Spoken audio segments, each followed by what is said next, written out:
Salut les potos, vendredi 16 février 2018.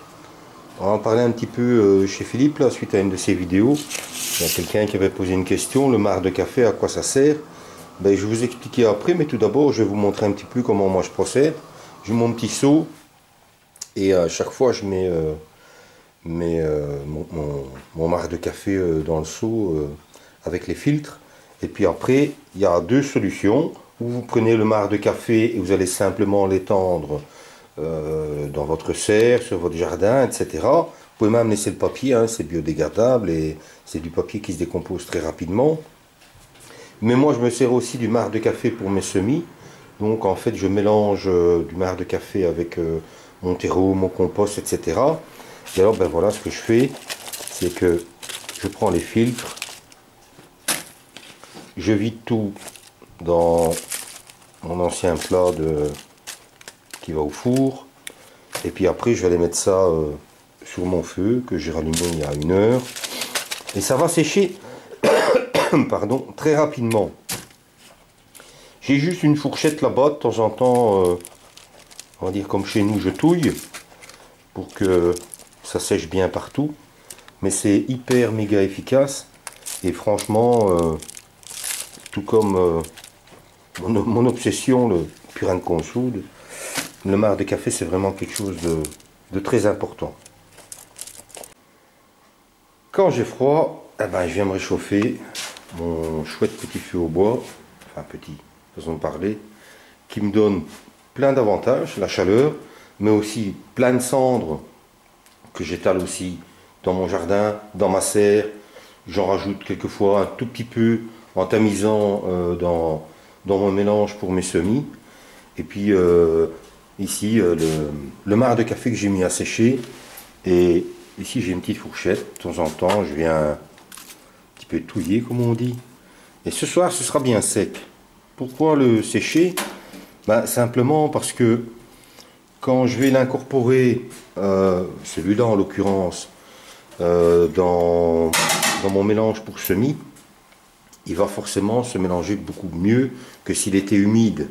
Et puis si vous le laissez humide, au bout d'un moment, le marc de café, ben, il y a un peu de pourriture qui vient dessus, et c'est peut-être la bonne pourriture, j'en sais rien, j'ai pas été étudié jusque-là, mais en l'occurrence, moi j'évite. Donc ben, celui-là, il va me servir pour une grande poubelle de 70 litres où je fais mon mélange terre de jardin, compost, terreau, du marc de café, un peu de cendre et du sable. Et voilà, il va s'incorporer très facilement puisqu'il il revient plus ou moins comme si c'était du café, quoi. Voici le lien où vous trouvez une partie des informations, mais des liens sur le marc de café, vous allez en trouver des dizaines, des centaines, des milliers, certainement des vidéos aussi, j'ai pas été plus loin, mais c'est juste vraiment pour résumer un petit peu les effets positifs du marc de café dans votre jardin. C'est un excellent engrais naturel.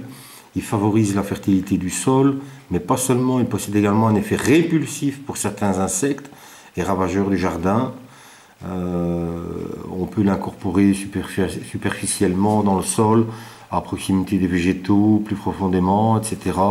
Le potassium et le magnésium qu'il contient est immédiatement assimilable par les plantes. Il contient aussi de l'azote qui est libéré progressivement lors de la dégradation dans le sol et devient ainsi disponible pour les végétaux.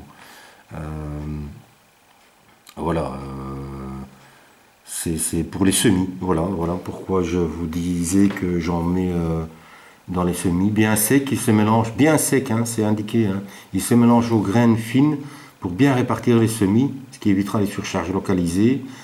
Et grâce à sa couleur sombre, bien forcément, on voit un petit peu.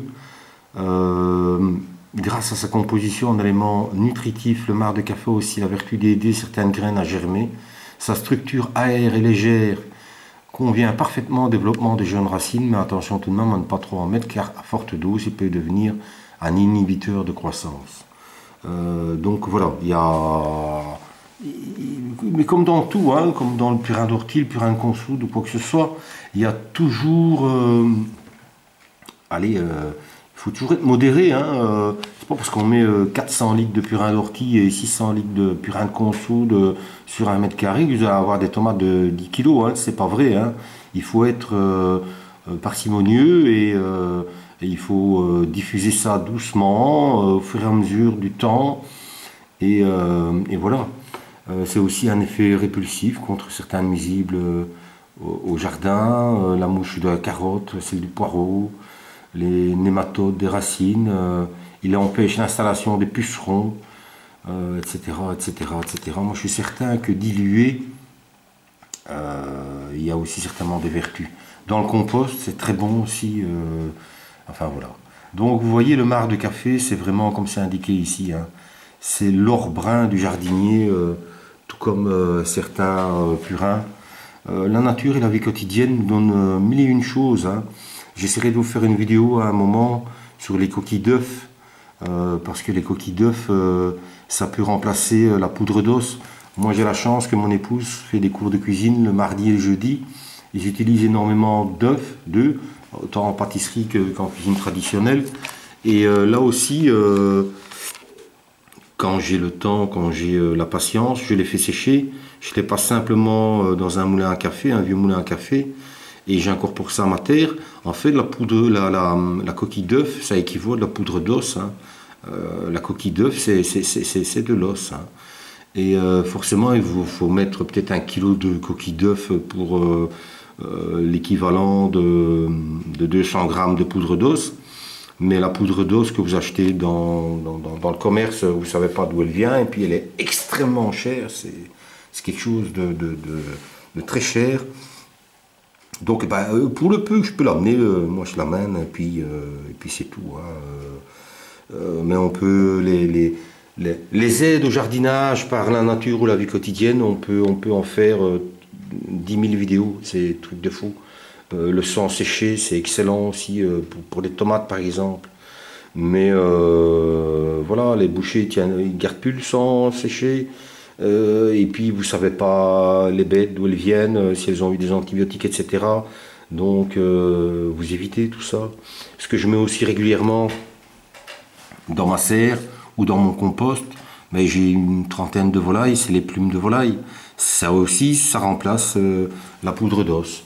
Donc voilà, j'en viendrai avec d'autres articles et d'autres petites vidéos sur le sujet, mais je voulais juste simplement vous montrer un petit peu le marc de café.